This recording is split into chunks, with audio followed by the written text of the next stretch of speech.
వల్లభనేని వంశీమోహన్ ని అరెస్ట్ చేస్తే వైఎస్ఆర్ పార్టీ నాయకులు అక్రమ కేసులు బనాయిస్తామన్నారు. కక్ష సాధింపు ధోరణిని మాట్లాడుతా ఉన్నారు. అక్రమ కేసులు బనాయించే సంస్కృతి వైఎస్ఆర్ పార్టీది. కొల్లు రవీంద్ర గారి మీద గాని, చంద్రబాబు నాయుడు గారి మీద గాని, అచ్చెన్నాయుడు గారి మీద గాని ఇలా చెప్పుకుంటా పోతే అనేక మంది మీద అక్రమ కేసులు బనాయించి అధికార దుర్వినియోగం చేసింది వైఎస్ఆర్ పార్టీ వాళ్ళు. 2023లో ఫిబ్రవరి 22వ తారీఖున తెలుగుదేశం పార్టీ గన్నవరం పార్టీ ఆఫీసులో సమావేశం జరుగుతూ ఉంటే వంశీ నాయకత్వంలో తన అనుచరులతో దాడి చేసి అక్కడున్న కార్లు తగలబెట్టి కంప్యూటర్లు బదలగొట్టి మొత్తం తెలుగుదేశం పార్టీని ధ్వంసం చేస్తే కంప్లైంట్ ఇచ్చిన సత్యవర్ధన్ దాని మీద చర్య తీసుకోకుండా తప్పుడు కేసులు బనాయించి ధ్వంసం చేసిందేమో తెలుగుదేశం పార్టీ ఆఫీసుని, కేసులు పెట్టిందేమో తెలుగుదేశం పార్టీ కార్యకర్తల పైన. ఆ రోజున రాజమండ్రి జైలుకు కూడా పంపించి చాలా రోజులు జైల్లో ఉండాల్సిన పరిస్థితి. దాంతో పాటు ఆడవాళ్ల మీద కూడా కేసులు బనాయించి తెలుగు మహిళలను కూడా జైల్లో నిర్బంధంలో ఉంచినటువంటి పరిస్థితి. ఇటువంటి అక్రమ కేసులు దుర్మార్గంగా బనాయించి ఇవాళ రోజున సత్యవర్ధన్ ఆఫీసులో పనిచేసే ఒక ఉద్యోగి ఈ దాడిలో జరిగినటువంటి సంఘటన మొత్తాన్ని అతను కంప్లైంట్ ఇస్తే ఇవాళ ఆ కంప్లైంట్ ని బలహీనపరిచేందుకు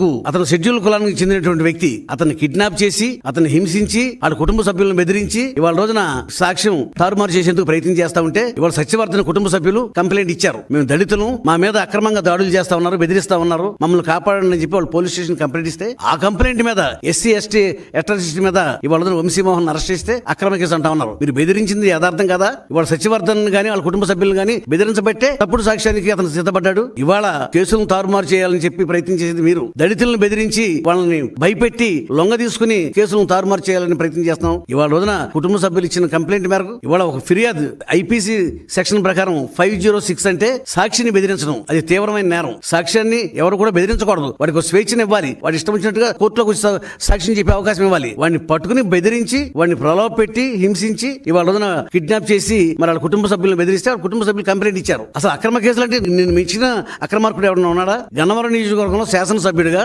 పోలవరం కాలువ మీద ఉన్న మట్టి అంతా ఏమైపోయింది? కొన్ని లక్షల క్యూబిక్ మీటర్లు అమ్మేసుకున్నావు. బ్రహ్మలింగం చెరువులో మొత్తం అంతా మట్టి అంతా కలిపి అమ్మేసుకున్నావు. ఇవాళ అక్రమంగా లేఅవుట్లు వేశావు. ఆఖరికి ఎయిర్పోర్ట్ భూములు కూడా వదలకుండా తొలిపారేశావు. ఇవాళ నకిలీ పట్టాలు ఇచ్చి ప్రజలను మోసం చేశావు. చెప్పుకుంటా పోతే నీ దుర్మార్గాలకు అంతులేదు. ఇవాళ కేసుని బలహీనపరిచేందుకు ఇవాళ సత్యవర్ధన్ మీద అక్రమంగా నువ్వు దాడి చేసి దళితుడి మీద నువ్వు తీవ్రంగా దాడి చేస్తే వాళ్ళ కుటుంబ సభ్యుల రక్షణ కోసం పోలీస్ స్టేషన్ కంప్లైంట్ ఇచ్చారు. దాని మీద చర్య తీసుకున్నారు. దీనికి వైఎస్ఆర్ పార్టీ నాయకులు